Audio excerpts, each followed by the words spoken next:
Hi friends, இன்றைக்கி நம்மளுடைய சேனலில் பிஎட் செகண்ட் இயரில் 4th செமஸ்டரில் இது first subject gender school and society, பாலினம் பள்ளி மற்றும் சமூகம். இந்த பாடத்தில் இன்றைக்கி நம்ம பார்க்க போகிறது செகண்ட் யூனிட் பார்த்துட்ருக்கோம்.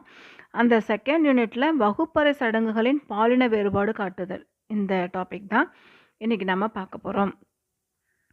சடங்குகள் அப்படிங்கிறது என்ன? பாரம்பரியமாக வழி வழியாக நம்ம ஃபாலோ பண்ணுறது. நம்மளுடைய ஃபோர் ஃபாதர்ஸ் என்ன பண்ணாங்களோ அதுதான் நம்ம ஃபாலோ பண்ணிட்டு வரோம். அதுதான் ட்ரெடிஷ்னலாக நம்ம சடங்குகள் படி, சம்பிரதாயப்படி அப்படின்னு நம்ம சொல்லுவோம். ஆனால் வகுப்பறையில் சடங்குகள் அப்படிங்கிறது என்ன அப்படின்னு பார்க்கும் பொழுது ப்ராப்பரான ரூல்ஸ் அண்ட் ரெகுலேஷன்ஸை ஃபாலோ பண்ணுறது. அது என்னென்ன அப்படின்னு பார்க்கும் பொழுது இதில் பெண்களுக்கு அதிகமான ரூல்ஸ் அண்ட் ரெகுலேஷன்ஸ் அவங்க ஃபாலோ பண்ணணும் அப்படின்னு எதிர்பார்க்கறது. ஆண் பிள்ளைகள் பெண் பிள்ளைகள் 2 பேருமே படிக்கிறாங்க.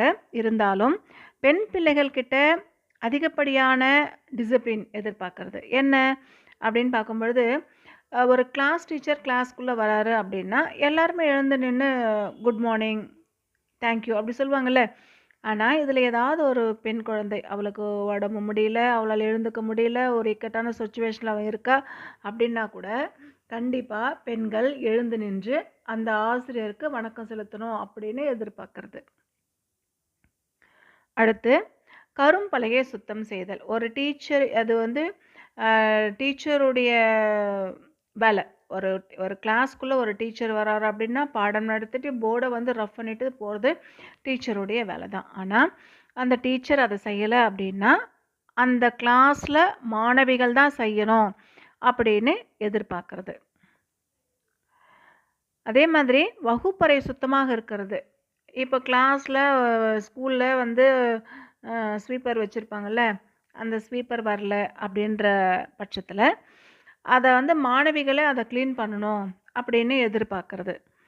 பொதுவாகவே சீருடைகள் யூனிஃபார்மில் வருவாங்கள்ல, அந்த யூனிஃபார்மில் ஆண் பிள்ளைகள் விட பெண் பிள்ளைகள் கிட்ட யூனிஃபார்ம் ப்ராப்பராக போட்டுட்டு இருக்கணும் அப்படின்னு எதிர்பார்க்கறது.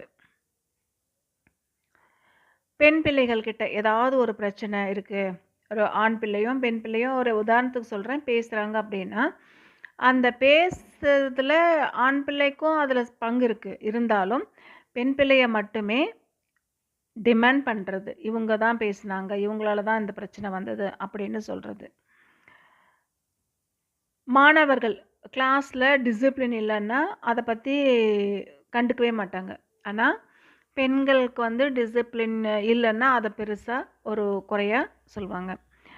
மாணவர்களுக்கு கிளாஸில் இருக்காங்க அப்படின்னா வெளியில் எங்கன்னா போகணுன்னா உடனே பர்மிஷன் கொடுத்துருவாங்க. அந்த பையன் நல்லா ரொம்ப நேரம் சுற்றிட்டு வருவான். ஆனால் பெண் பிள்ளைகள் பொறுத்த வரைக்கும் அந்த மாதிரியான பர்மிஷன் சீக்கிரமாக கொடுக்கறது கிடையாது.